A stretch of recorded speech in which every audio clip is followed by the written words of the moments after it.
আজ আমি শ্রীমদ্ভগবদ্ গীতার পাঠ করার চেষ্টা করব। যদি কোনো ভুল ভ্রান্তি থাকেন আমার থেকে থাকে তা হতেই পারে, আপনারা ক্ষমা মার্জনা করবেন। প্রভু তো আছেনই। তাই শুরু করছি প্রথম অধ্যায় থেকে। ওম তৎসৎ। ওম ভগবতে বাসুদেবায় নমঃ। প্রথম অধ্যায়। অর্জুন বিষাদযোগ। ধৃতরাষ্ট্রবাদ। ধর্মক্ষেত্রে কুরুক্ষেত্রে সমবেতা যুযুৎসব মম কাপাণ্ডবাশ্চৈব কিং কর্তব্য সঞ্জয়। সঞ্জয় উবাচ দৃষ্টা তু পাণ্ডবানিকং বুরং দুর্যোধনস্তদা আচার্যমুপসঙ্গম্য রাজা বচনম ব্রবৃত। এর বাংলা অর্থ, ধৃতরাষ্ট্র বললেন, হে অর্জুন, দুর্যোধনাদি মম পুত্রগণ এবং যুধিষ্ঠিরাদি পাণ্ডুপুত্রগণ ধর্মক্ষেত্রে কুরুক্ষেত্রে যুদ্ধের জন্য সমবেত হয়ে কি করল? সঞ্জয় বললেন, হে রাজন, তখন পাণ্ডব সৈন্যগণকে বজ্র দ্বারা সজ্জিত দেখে রাজা দুর্যোধন গুরু আচার্যের নিকট গিয়া বলিলেন,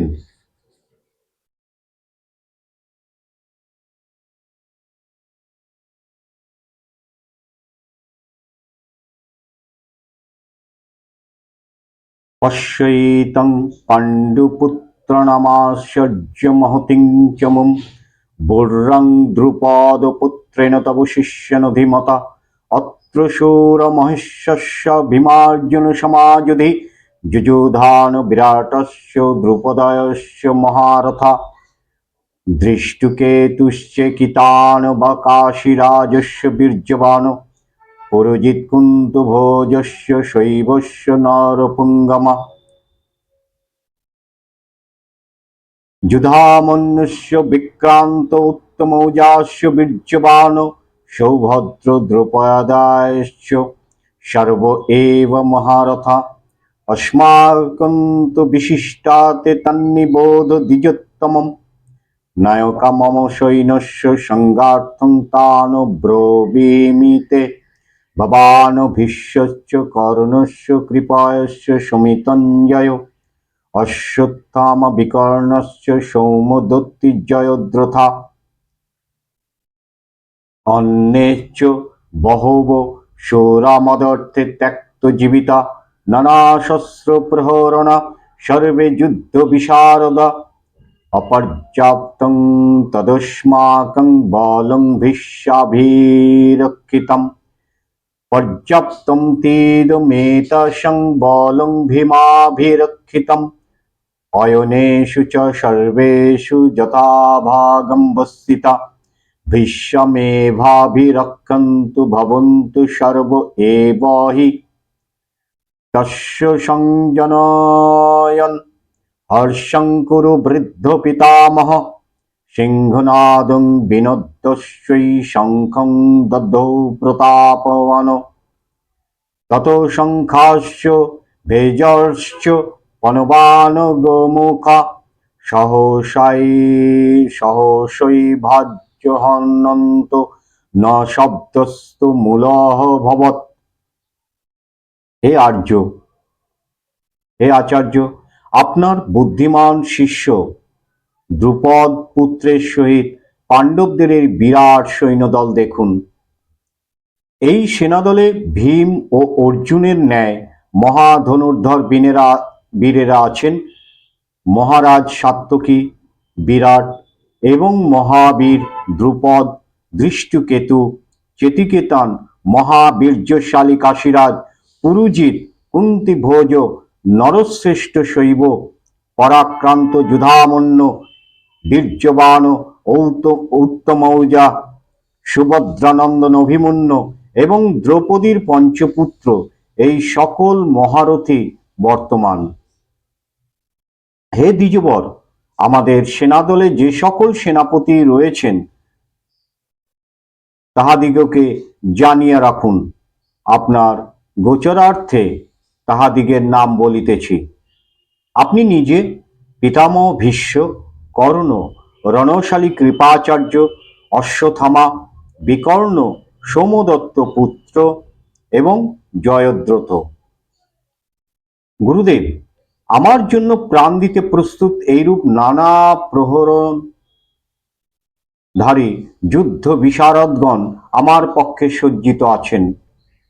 তাহারা সকলেই রণবিদ্যায় বিশারদ, কিন্তু তথাপি আমাদের সেনানায়ক ভীষ্মের সৈন্যদল শত্রুর সঙ্গে যুদ্ধ করিতে পারিবে না বলে মনে হইতেছে, আর সেনানায়ক ভীমের সৈন্যবল অধিক বলিয়া আমাদের সঙ্গে পারিয়া উঠিবে মনে হয়। আমি বলি, আপনারা নিজ নিজ ভাগ মতো যুদ্ধক্ষেত্রে থাকিয়া পিতামহ ভীষ্মকে সাহায্য করুন। দুর্যোধনের এই কথা শুনিয়া মহাবীর পিতামহ ভীষ্ম সিংহনাদ করিয়া উচ্চস্বরে শঙ্খ বাজাইলেন। তারপর শঙ্খ, ভেরী, প্রণব, আনক প্রভৃতি বাদ্যযন্ত্র মহারোলে বাজিয়া উঠিল। সেই তুমুল শব্দে আকাশ বাতাস ভরিয়া উঠিল। তত শ্বেতৈ হয়যুক্তে মহতি সন্নর্তনে স্থিতৌ পাণ্ডবাশ্চৈব দিব্যৌ শঙ্খৌ প্রদত্তু পাঞ্চজন্যং ঋষিকেশ দেবদত্তং ধনঞ্জয় পুণ্ড্রং দগ্ধৌ মহাশঙ্খং ভীমকর্মা বিকোদর অনন্ত বিজয়ং রাজা কুন্তিপুত্র যুধিষ্ঠির নকুল সহদেবস্য সুঘোষ মণিপুষ্পকৌ কাশ্যশ্চ পরমেশ্বরস্য শিখণ্ডী চ মহারথা দৃষ্টদ্যুম্ন বিরাটস্য সাত্যকীশ্চাপরাজিত দ্রুপদ দ্রুপদায়স্য সর্বস্য পৃথিবীপতে সৌভদ্রস্য মহাবাহু শঙ্খানুদুদ্ধৌ পৃথক পৃথক সঘোষ ধর্তরাষ্ট্রাণাং হৃদয়ানি বেদারয়ৎ নভস্য পৃথিবীং চৈব তুমুলোহভ্যনুনাদয়ন অথ ব্যবস্থিতান দৃষ্টা ধর্তরাষ্ট্রাণ কপিধ্বজ প্রবৃত্তে শস্ত্র সম্পাতে ধনুরুদ্দাম পাণ্ডব ঋষিকেশং তদা বাক্য মেদমাহ মহীপতে।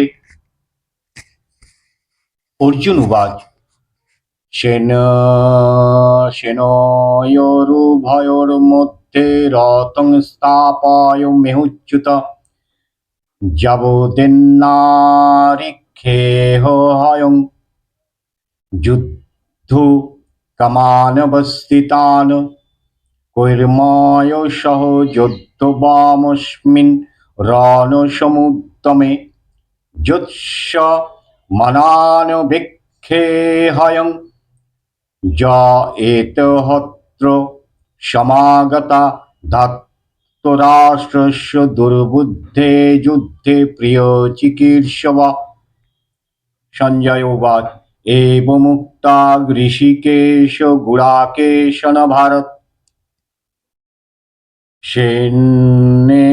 সেনয়োরুভয়োর্মধ্যে স্থাপিতায়ত্ত রথোত্তমম ভীষ্মদ্রোণ প্রমুখত সর্বেষাঞ্চ মহীক্ষিতম। উবাচ পার্থ পশ্যৈতান সমবেতান কুরুনীতি। তারপর শ্বেত অশ্বযুক্ত মহারথে বসিয়া শ্রীকৃষ্ণ ও অর্জুন দুইটি দিব্য শঙ্খ বাজাইলেন। শ্রীকৃষ্ণ পাঞ্চজন্য শঙ্খ, অর্জুন দেবদত্ত শঙ্খ এবং ভীমসেন পৌণ্ড্র নামক শঙ্খটি বাজাইলেন। হে রাজন, কুন্তিপুত্র রাজা যুধিষ্ঠির অনন্ত বিজয়, নকুল সুঘোষ এবং সহদেব মণিপুষ্পক নামক শঙ্খ বাজালেন। মহাবীর কাশীরাজ, শ্রেষ্ঠ বীর শিখণ্ড, ধৃষ্টদ্যুম্ন, বিরাট, মহাবীর সার্থকী, দ্রুপদ ও দ্রৌপদীর পুত্রগণ, সুভদ্রা পুত্রগণ, মহাবীর অভিমন্যু, ইহারা সকলেই পৃথক পৃথক শঙ্খ বাজালেন। সেই তুমুল শব্দ আকাশ ও পৃথিবী প্রতিধ্বনিত করিয়া আপনার পুত্রগণের হৃদয় যেন বিদীর্ণ করিল। হে রাজন, কৃষ্ণপক্ষ থেকে যুদ্ধের জন্য প্রস্তুত দেখিয়া কপিধ্বজ রথারূঢ় অর্জুন ধনুক তুলিয়া শ্রীকৃষ্ণকে বললেন। অর্জুন বলিলেন, হে কৃষ্ণ, উভয় সৈন্যদলের মধ্যভাগে আমার রথটি রাখো। আমি দেখি এই যুদ্ধে কাহাদের সহিত আমায় যুদ্ধ করিতে হইবে, এবং দুষ্টবুদ্ধি দুর্যোধনের পক্ষে যাহারা যুদ্ধ করিবেন তাহাদের আমি ভালো করিয়া দেখিতে চাই। সঞ্জয় বললেন, হে রাজন, অর্জুনের কথা মতো শ্রীকৃষ্ণ উভয় সৈন্যদলের মধ্যে শ্রেষ্ঠ রথটি স্থাপন করিয়া বলিলেন, হে অর্জুন, ওই দেখো ভীষ্ম, দ্রোণ প্রভৃতি কুরুযোদ্ধাগণ যুদ্ধক্ষেত্রে উপস্থিত হয়েছেন। তত্রাপশ্যৎ স্থিতান পার্থ পীতানথ পীতামহান আচার্যান মাতুলান ভ্রাত্রান পুত্রান পৌত্রান সখিংস্তথা শ্বশুরান সুহৃদাশ্চৈব সেনয়োरुभयोरपि তনূষ্যমিক্ষু চ কৌন্তেয় সর্বান বন্ধূনবস্থিতান কৃপয়া পরায়াবিষ্ট বিষীদন্নিম ব্রবৃৎ। অর্জুন উবাচ, দৃষ্টিমান সজ্জান কৃষ্ণ যুযুৎসান সমবস্থিতান ছিদন্তি মম গাত্রাণি মুখঞ্চ পরিশুষ্যতি বেপথুশ্চ শরীরে মে রোমহর্ষশ্চ জায়তে গাণ্ডীবং সংস্রতে হস্তাদ ত্বক্চৈব পরিদজ্যতে ন চ শক্নুম বস্তাতুং ভ্রমতীব চ ন মে মনঃ নিমিত্তানি চ পশ্যামি বিপরীতানি কেশব ন চ শ্রেয়োহনু পশ্যামি হত্যা স্বজনমাহবে ন কাঙ্ক্ষে বিজয়ং কৃষ্ণ ন চ রাজ্যং সুখানি চ কিং নো রাজ্যেন গোবিন্দ কিং ভোগৈর্জীবিতেন বা যেষামর্থে কাঙ্ক্ষিতং নো রাজ্যং ভোগা সুখানি চ ত ইমেহ বস্থিতা যুদ্ধে প্রাণং ত্যক্তা ধনানি চ আচার্য পিতর পুত্রাস্তৈব চ পিতামহ মাতুলা শ্বশুরা পৌত্রাশল্য সম্বন্ধীন সতাথ এতান্ন হন্তুমিচ্ছামি ঘ্নতঃপি মধুসূদন অপি ত্রৈলোক্য রাজ্যস্য হেতা কিং নো মহি কৃতে নিহত্য ধর্তরাষ্ট্রান ন কা প্রীতি সজ্জানর্দন পাপ মেবাশ্রয়েদস্মান হত্যৈতানাতো তাইন তস্মান্নহা বয়ং হন্তুং ধর্তরাষ্ট্রানা সবন্ধবান সজানং হি কথং হত্যা সুখীন শ্যাম মাধব।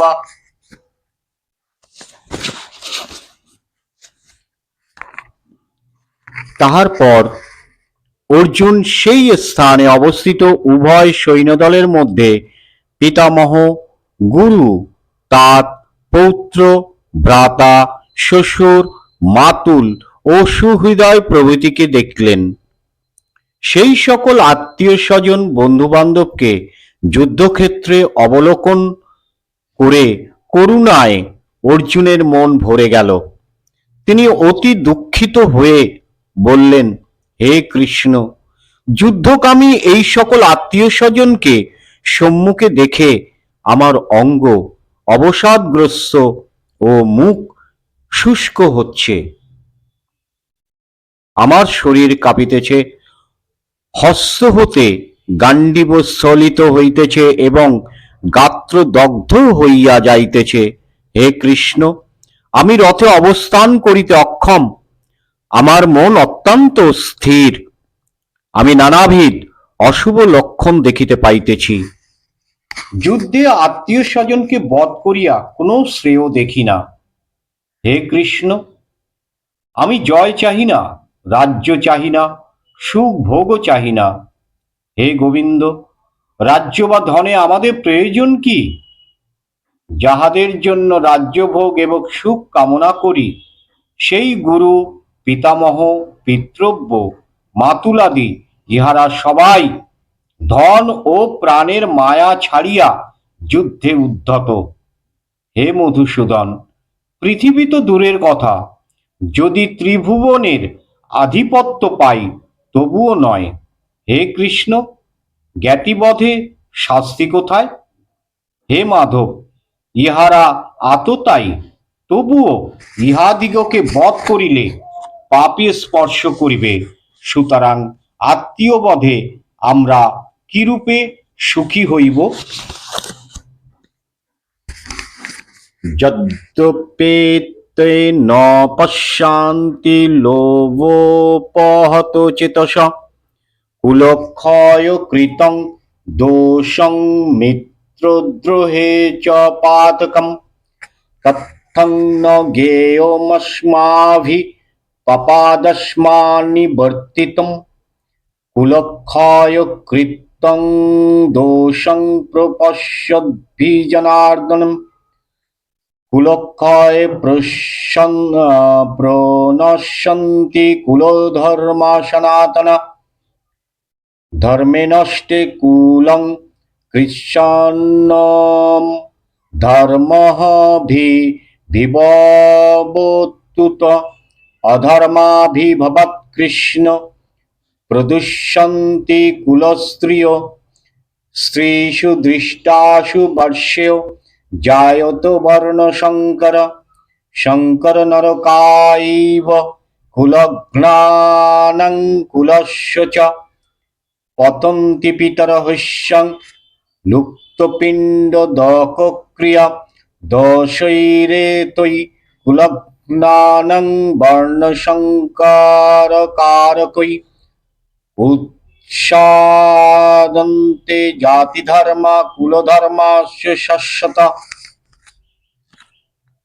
উৎসন্ন কুলধর্মাণং মনুষ্যাণং জনার্দন নরকে নিয়তং বাসং ভবতীত্যনুশুশ্রম অহোবত মহৎপাপং কর্তুং ব্যবসিতা বয়ম যদ্রাজ্য সুখলোভেন হন্তুং স্বজনমুদ্যতা যদি মাম প্রতীকারম শস্ত্রং শস্ত্রপানায় ধার্তরাষ্ট্ররণে হনুস্তন্মে ক্ষেমতরং ভবেৎ।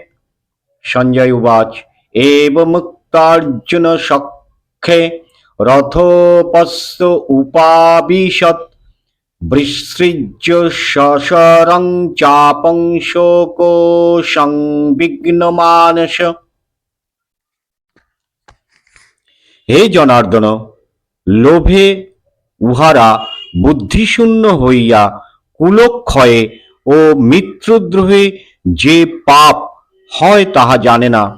কুলক্ষয়ে কি দোষ হয় আমরা তাহা জানিয়াও কেন যুদ্ধ হইতে বিরত হইব না? কুলক্ষয় হইলে সনাতন কুল ধর্ম নষ্ট হয়, ধর্ম নষ্ট হইলে অধর্ম সমস্ত কুলকেই দূষিত করিয়া থাকে। হে কৃষ্ণ, অধর্মের প্রাদুর্ভাবে কুলস্ত্রীগণ ভ্রষ্টা হয়, ভ্রষ্টা স্ত্রী হইতে বর্ণশঙ্কর জন্মগ্রহণ হয়, বর্ণশঙ্কর হইলে কুলের নরক ভোগ হয়, আর তাহাদের পিতৃপুরুষগণের জলপিণ্ড লোপ পাওয়ায় নরকে পতিত হয়। কুলগ্নকারীদের বর্ণসংকর দোষে সনাতন জাতিধর্ম ও কুলধর্ম সব নষ্ট হয়। হে জনার্দন, আমরা গুরুমুখে শুনিয়াছি যে যাহাদের কুলধর্ম নষ্ট হয় তাহাদের নিশ্চয়ই নরকে বাস করিতে হয়। হায়, আমরা কি গুরুতর পাপ করিতে উদ্ধত হইয়াছি! কারণ রাজ্যসুখ লোভে নিজের স্বজন বধে রণোদ্যত। আমি নিজেকে বাঁচাইবার কোনো চেষ্টা করিব না, অথবা অস্ত্র ধরিব না। আমাকে এই অবস্থায় দুর্যোধনাদি কৌরবগণ যদি বধ করে তাহাও আমার পক্ষে মঙ্গল। সঞ্জয় বললেন, অর্জুন এই কথা বলে শোকে ব্যাকুলিত হইয়া ধনুর্বাণ ত্যাগ করিয়া রথের উপর বসিয়া পড়িলেন। ইতি অর্জুন বিষাদযোগ্য নাম প্রথম অধ্যায় আমি শেষ করলাম।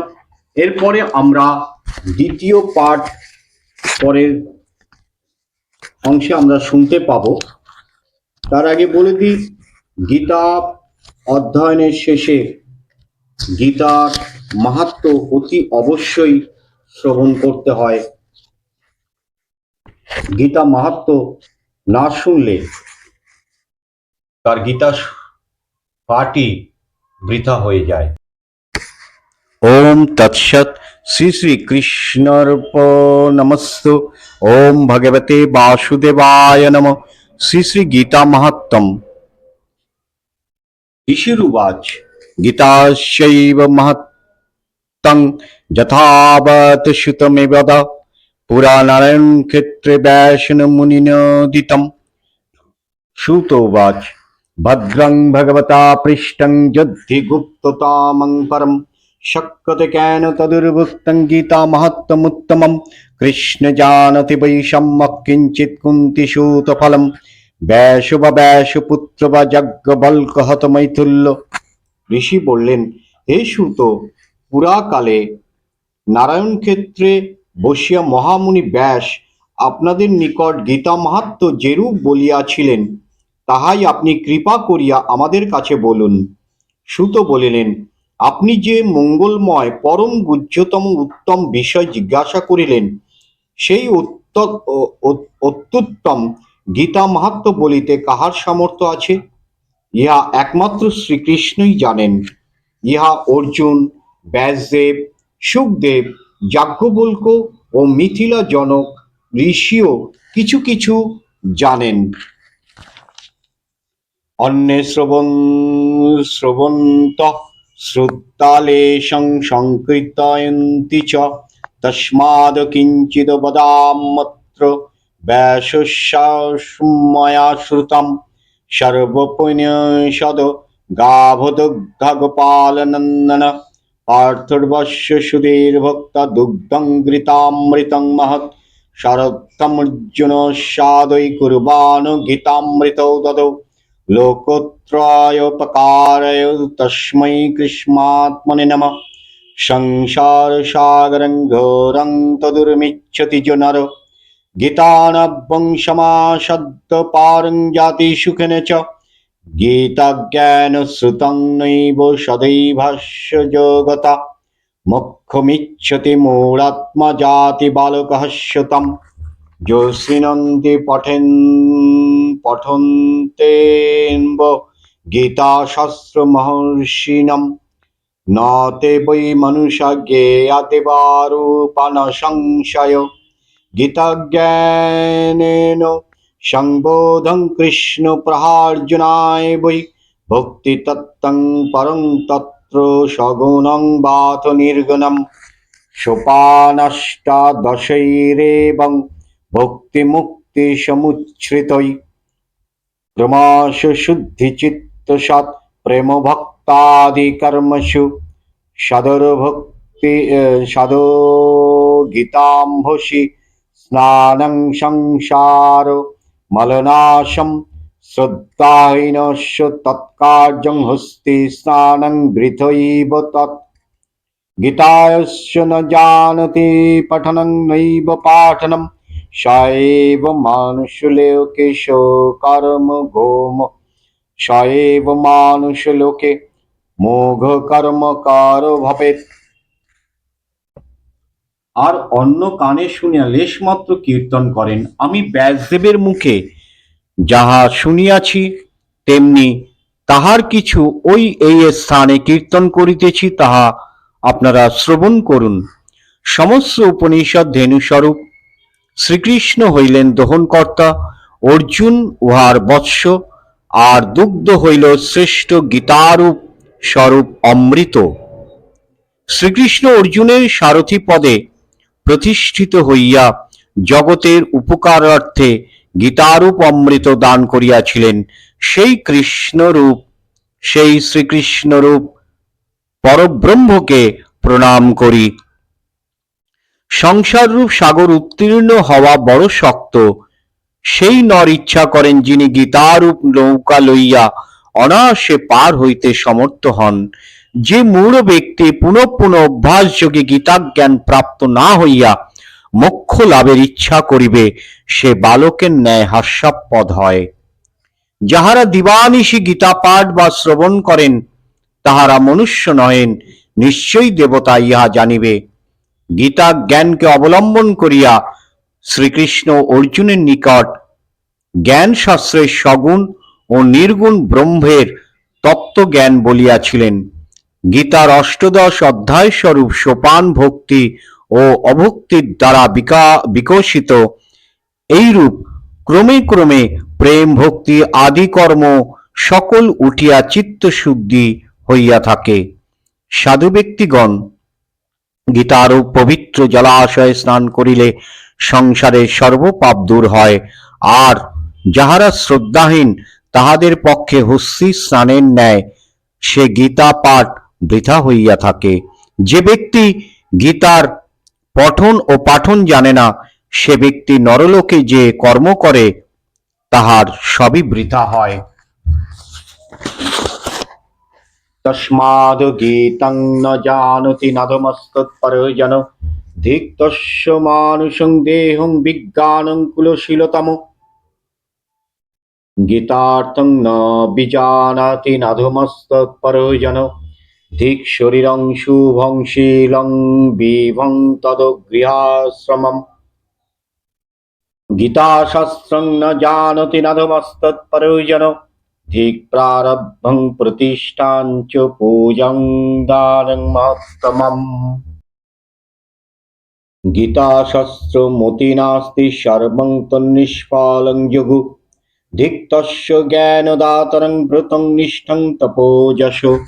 গীতার্থ পঠনং নাস্তি নাধো মস্তৎপরজন গীতা গীতং ন যজ্ঞানং তদবিন্ধাসুর সম্মতম তন্মঘং ধর্মরোহিতং বেদ বেদান্ত গর্হিতম। তস্মাদ্ধময়ী গীতা শ্রী সর্বজ্ঞান প্রযোজিকা সর্বশাস্ত্র সারভূতা বিশুদ্ধতা বিশিষ্যতে যোগধীতে বিষ্ণু পর্বাহে গীতং শ্রীহরিবাসরে স্বপন জাগ্রণ চলন তিষ্ঠন শত্রুর্ভির্ন সশ্রিয়তে শালগ্রাম শিলায়ং বা দেবাগারে শিবালয়ে তীর্থে নদ্যং পঠেদ গীতং সৌভাগ্যং লভতে ধ্রুবম। দেবকী নন্দন কৃষ্ণ গীতা পাঠেন তুষ্যতি যথা ন বেদৈর্দানেন যজ্ঞতীর্থ ব্রতাদিভি।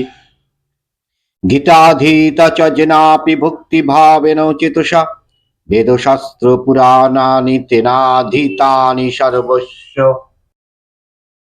সুতরাং যে গীতা মাহাত্ম্য জানে না তাহার মানব দেহে বিজ্ঞানে উচ্চ বংশে ও সচরিত্রে ধিক। যে গীতার অর্থ জানে না তাহা অপেক্ষা অধমার কেহই নয়। তাহার সচরিত্রে ধন সম্পদে গৃহাশ্রমে ধিক। যে গীতাশাস্ত্র জানে না তাহা অপেক্ষা অধমার কেহই নাই। তাহার প্রারম্ভে ধিক, কর্ম প্রতিষ্ঠা পূজা দান ও মহত্বে ধিক। যাহার গীতাশাস্ত্রে মন নেই তাহার সবই নিষ্ফল। পণ্ডিতেরা এই কথা বলিয়া থাকেন। তাহার জ্ঞানদাতা গুরুকে ধিক, তাহার ব্রতনিষ্ঠা তপস্যা সুনামকে ধিক। যে গীতার অর্থ বোঝে না তাহা অপেক্ষা অধম আর কেহই নাই।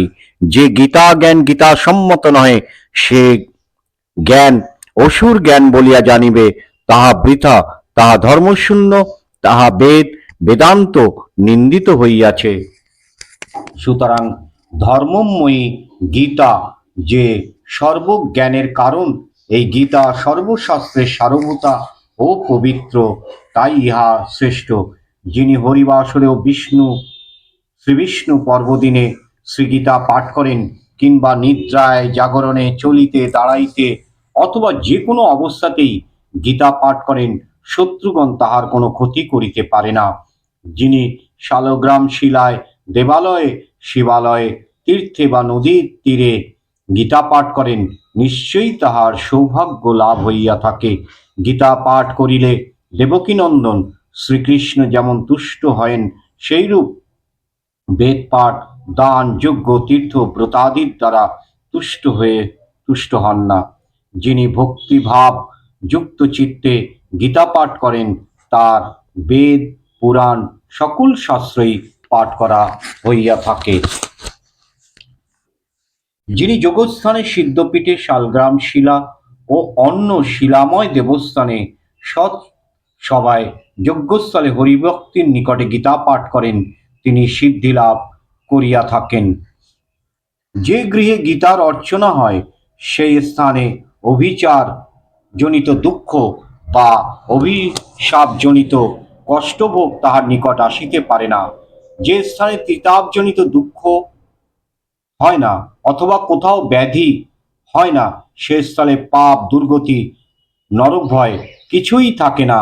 যে স্থানে শ্রীগীতার পাঠ হইয়া থাকে, যিনি প্রতিদিন গীতার অর্চনা করেন, তাহার শরীরে কখনো ফোড়া প্রভৃতি চর্মরোগ হয় না। তিনি কৃষ্ণপদে দাস্যলাভ এবং একনিষ্ঠ ভক্তি লাভ করিয়া থাকে। যিনি গীতা পাঠ করেন, তিনি মুক্ত এবং সুখী হন, এবং সকল প্রকার মহাপাপ করিয়া থাকিলেও পদ্মপত্র গত জল যেমন পদ্মে লাগে না, তাকেও সেইরূপ পাপ স্পর্শ করতে পারে না।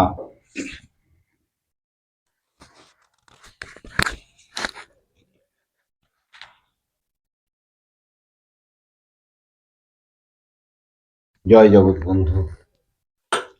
ভগবান শ্রীকৃষ্ণ বলিয়াছেন, হে অর্জুন, গীতা আমার হৃদয় স্বরূপ, গীতা আমার সার পদার্থ, গীতা আমার শ্রেষ্ঠ জ্ঞান, গীতা আমার অব্যয় জ্ঞান, গীতা আমার উত্তম স্থান, গীতা আমার পরম পদ, গীতা আমার পরম গুহ্য, গীতা আমার পরম গুরু, গীতার আশ্রয়ে আমি থাকি, গীতা আমার পরম গৃহ, গীতা জ্ঞান আশ্রয় করিয়া আমি ত্রিলোক পালন করি, গীতা আমার পরম ব্রহ্মরূপিণী শ্রেষ্ঠ বিদ্যা, এ বিষয়ে কোনো সন্দেহ নাই। ইহা অর্ধমাত্রা অনির্বাচ্য পদাত্মিকা। হে অর্জুন, গীতার গুহ্য নাম সমূহ শ্রবণ করো। এই নামগুলো কীর্তনে তৎক্ষণাৎ সর্বপাপ দূরে সরে যায়। গঙ্গা, গীতা, সাবিত্রী, সীতা, সত্তা, পতিব্রতা, ব্রহ্মবলি, ব্রহ্মবিদ্যা, ত্রিসন্ধ্যা, মুক্তিগেহিনী, অর্ধমাত্রা, চিদানন্দা, ভবগ্নি, ভ্রান্তিনাশিনী, বেদত্রয়ী, পরানন্দা, তথার্থ জ্ঞানমঞ্জরি।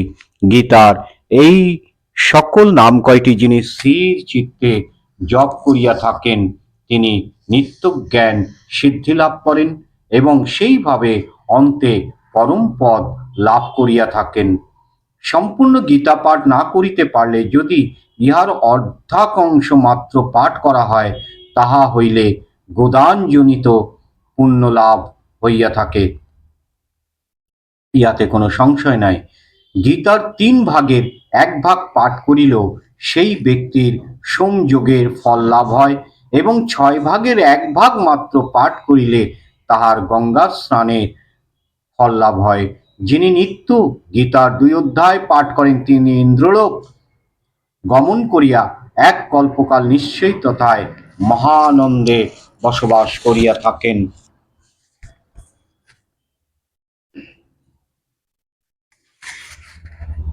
যিনি গীতা পুস্তক সঙ্গে করিয়া প্রাণ ত্যাগ করেন তিনি বৈকুণ্ঠে যান এবং বিষ্ণুর সহিত বাস করিয়া কল্পকাল পরমানন্দে থাকেন।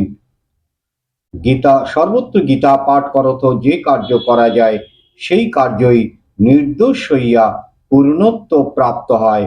পূর্বপুরুষদের উদ্দেশ্যে শ্রাদ্ধে কেহ গীতা পাঠ করিলে তাহার পূর্বপুরুষগণ অতীব সন্তুষ্ট হইয়া নরক হইতে উদ্ধার পাইয়া স্বর্গে গমন করেন।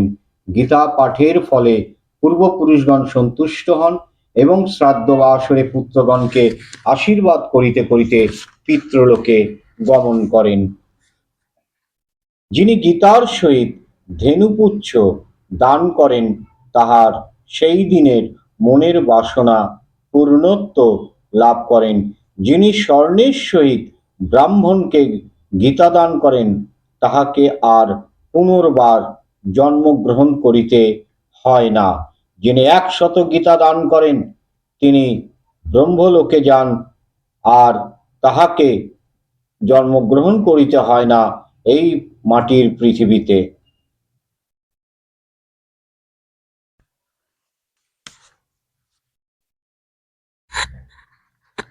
যিনি গীতা পাঠ করেন তাহাকে বস্তুপাদি এবং বহুবিধ ভোজ্য দ্রব্য দিয়া পূজা করিলে ভগবান তাহাতেই সন্তুষ্ট হন। এই সকল কথা বলিয়া সুতমুনি পুনরায় বলিলেন, এই গীতা মাহাত্ম্য পুরাতন, ইহা ভগবান শ্রীকৃষ্ণ নিজে মুখে বলিয়াছিলেন। গীতা পাঠ অনেতি যিনি এই মাহাত্ম্য পাঠ করেন তিনি যথার্থ ফল লাভ করিয়া থাকেন।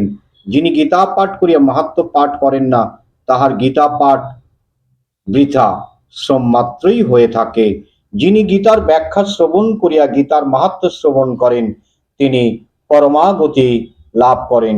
যিনি গীতার ব্যাখ্যা শ্রবণ করিয়া গীতার মাহাত্ম্য শ্রবণ করেন তার পুণ্য ফল ত্রিলোকে সর্বসুখের কারণ হয়ে থাকে।